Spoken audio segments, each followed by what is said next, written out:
You're sitting there trying to be present, really trying, focusing on your breath, noticing your surroundings, bringing your attention back to now, again and again and again. And somehow, the more you try to be here, the further away here feels. That's not an accident. That's the trap. The obsession with being present is the very thing pulling you out of the present. Think about what you're actually doing when you're trying to be present. You're monitoring yourself.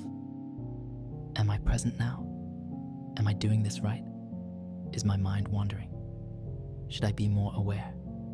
That voice, that constant checking, that effort, that's not presence. That's performance. That's you in the future trying to create a state called being present that you don't have yet. Real presence has no trying in it, no effort, no monitoring. It's what's here when you stop doing all of that. But we've turned it into a goal, something to achieve, something to get better at. And the moment you make it a goal, you've already left. Because goals exist in time, in the future. I will be present. I will master this. I will finally live in the now. But the now isn't something you arrive at later. It's what's already here. And the trying to get to it is the movement away from it. This is the spiritual paradox nobody wants to hear. The more earnestly you pursue presence, the more you're caught in time. The more you practice being here now, the more you're oriented toward a future moment when you'll be good at it. The more you make presence into a practice, the more it becomes just another thing you're not quite doing well enough. And then you feel inadequate. Everyone else seems to be present. Everyone else has found peace in the moment. What's wrong with me? Why can't I just be here? And that self-judgment, that's another layer of not being present. Another story. Another movement away.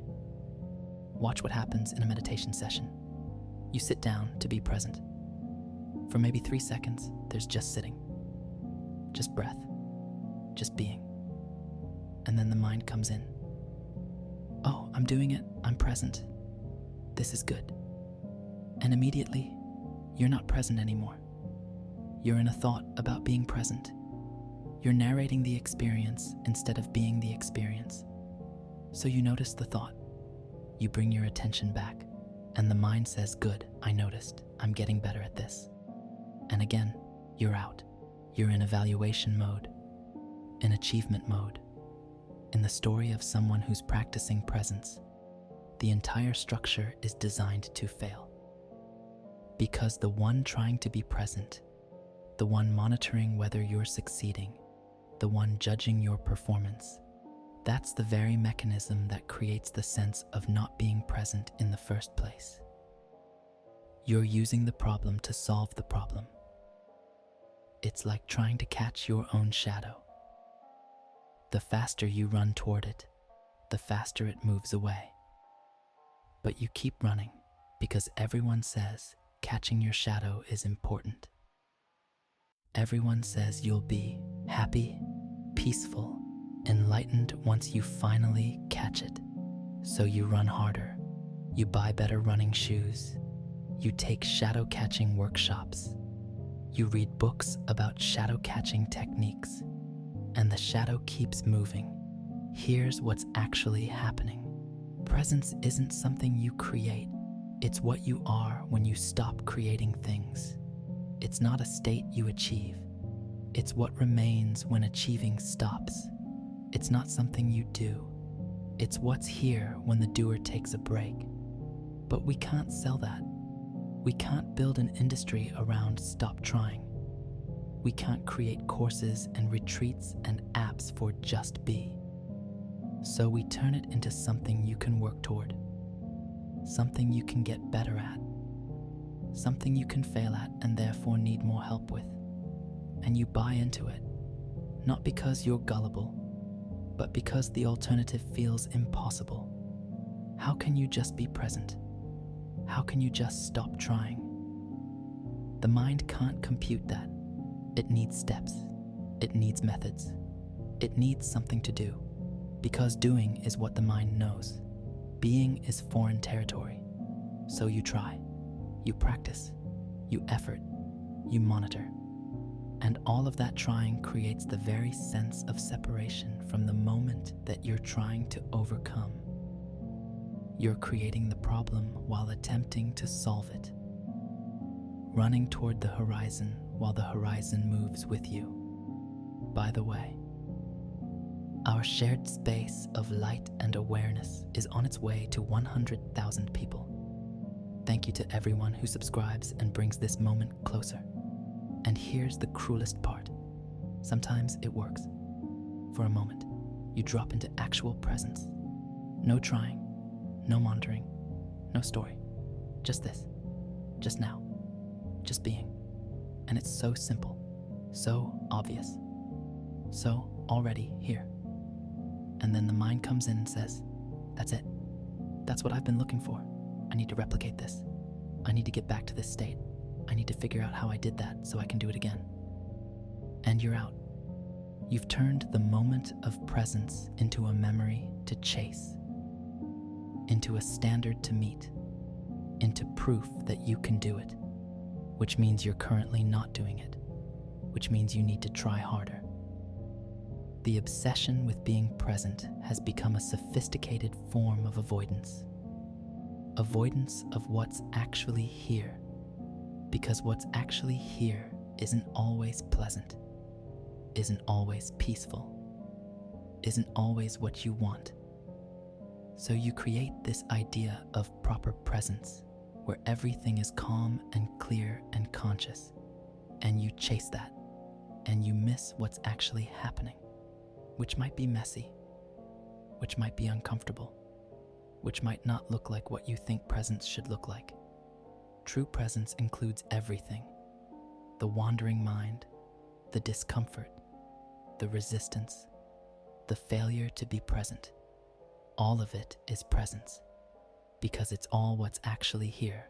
But we've created this filtered version, this idealized presence, and then we chase that ideal while ignoring reality. So when did being present become a product? When did the most natural thing, being alive right now, turn into something you need to purchase, learn, and master? Somewhere along the way, presence became branded, packaged, monetized.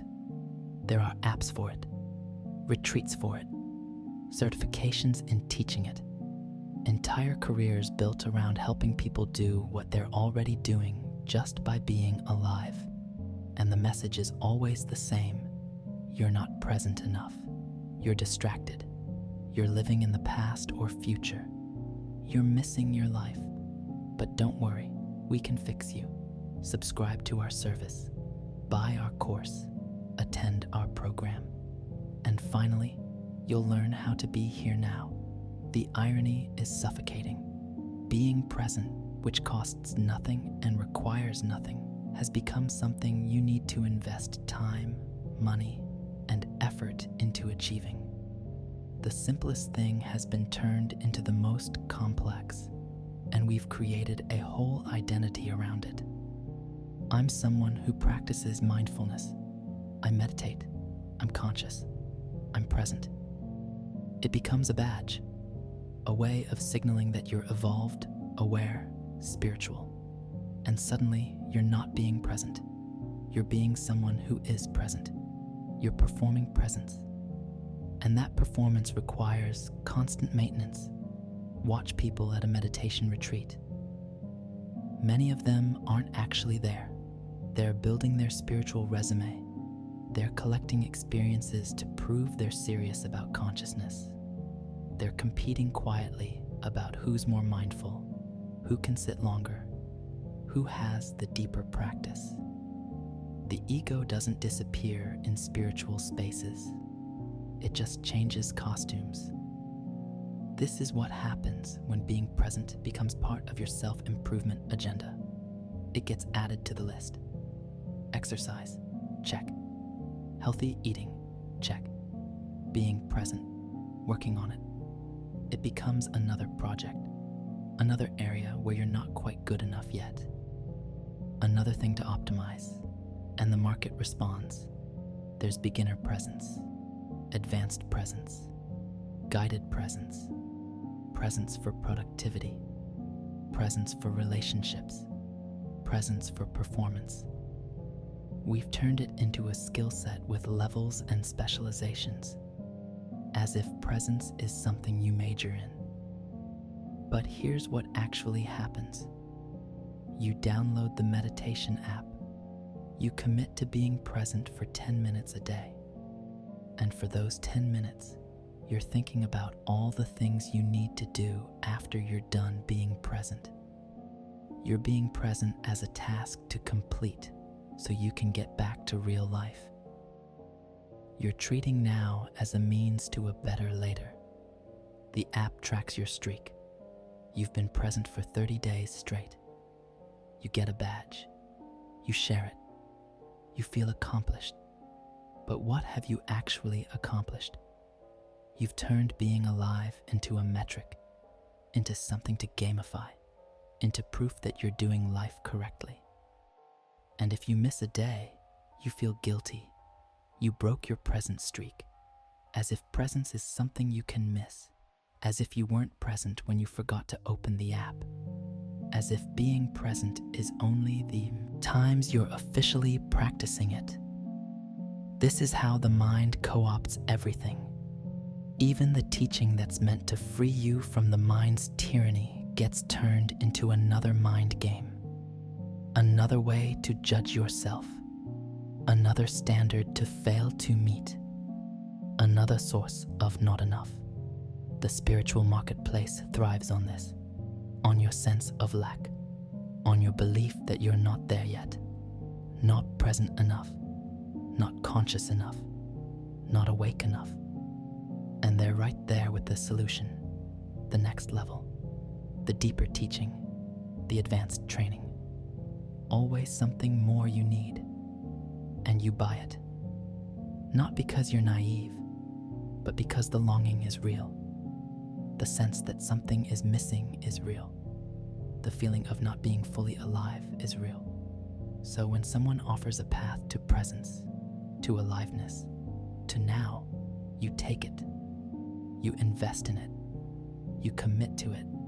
But the investment itself becomes the obstacle, because now you have something to protect. You've spent money, time, energy on this. You need it to work. You need to see results. You need to become present. And that need, that pressure, that investment, it all pulls you out of the very thing you're investing in. Presence doesn't have a return on investment. It's not cumulative. You don't build up presence capital that you can cash in later. Each moment is complete in itself. What happened yesterday doesn't make today easier. What you learn in one moment doesn't transfer to the next. You can't store it, can't bank it, can't use it as leverage.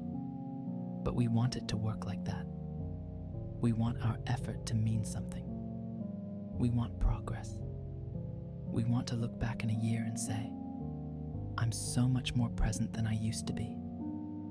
We want before and after pictures of our consciousness, and some teachers feed into this.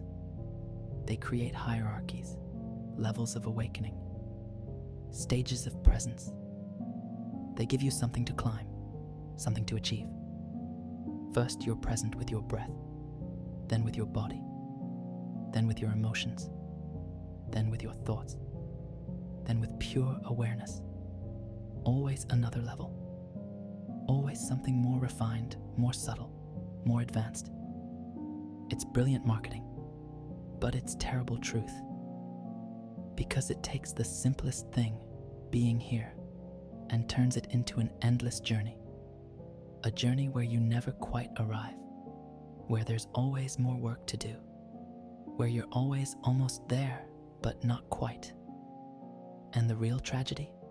Presence isn't at the end of that journey. It's been here the whole time.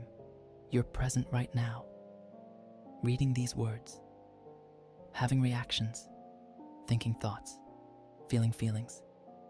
That's presence. Not some refined, purified, perfected state. Just this. Just what's actually happening, without the story that it should be different. So what's the way out? How do you escape the trap of trying to be present? The answer is going to sound absurd. You stop trying to be present. Not because you give up, not because you decide presence doesn't matter, but because you see through the whole game.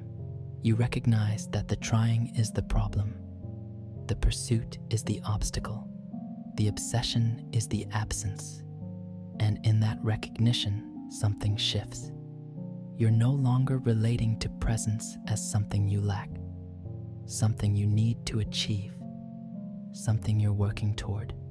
You're just here, not because you tried to be, but because there's nowhere else to be.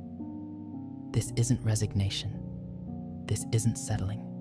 This is seeing clearly. Seeing that you can't be anywhere but now. You can think about the past or future, but that thinking is happening now. You can be distracted, but the distraction is happening now. You can fail to be present, but that failure is happening now. You're always already here.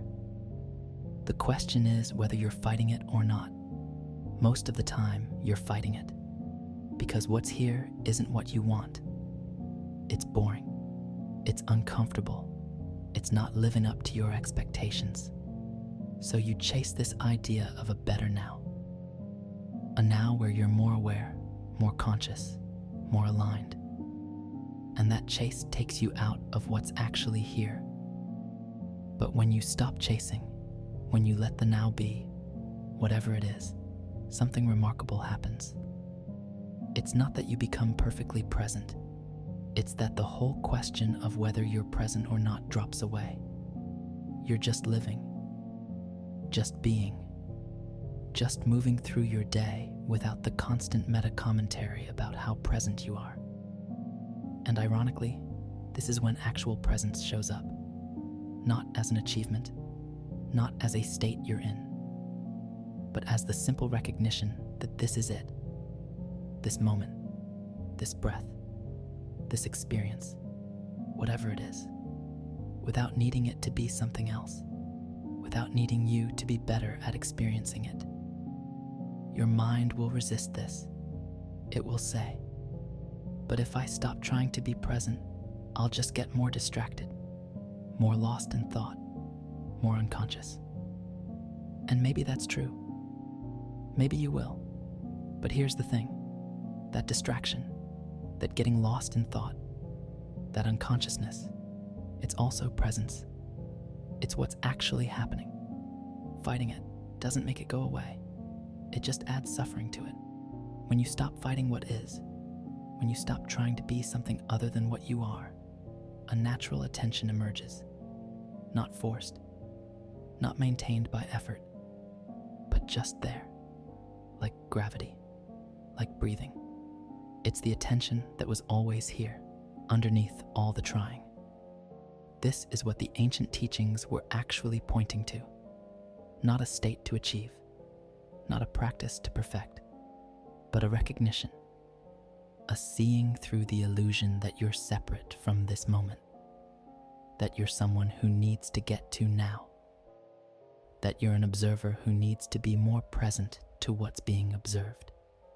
When that illusion drops, even for a second, there's just this. No you trying to be present to it. No division between the experiencer and the experience. Just the happening. Just the being. Just the isness of what is. And life continues. You still think, still plan, still remember. But it's lighter. Because you're not carrying the weight of needing to be present. Not monitoring yourself constantly. Not judging whether this moment is being experienced correctly.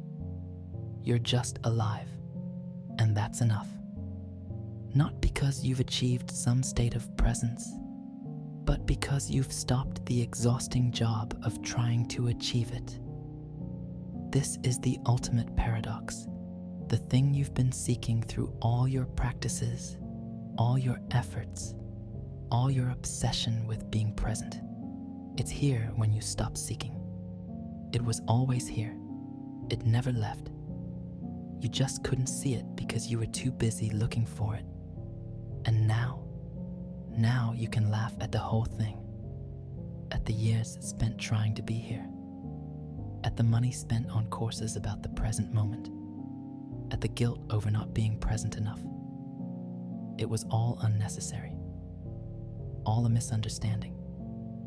All the mind doing what the mind does, turning the simple into the complex, the already here into the forever sought. You're free. Not because you mastered presence, but because you gave up the idea that mastery was needed. You're present, not because you achieved it, but because you stopped trying not to be. If this video changed something in you, write in the comments, "I stop seeking now." Write it as your liberation from the obsession with the moment. Nobody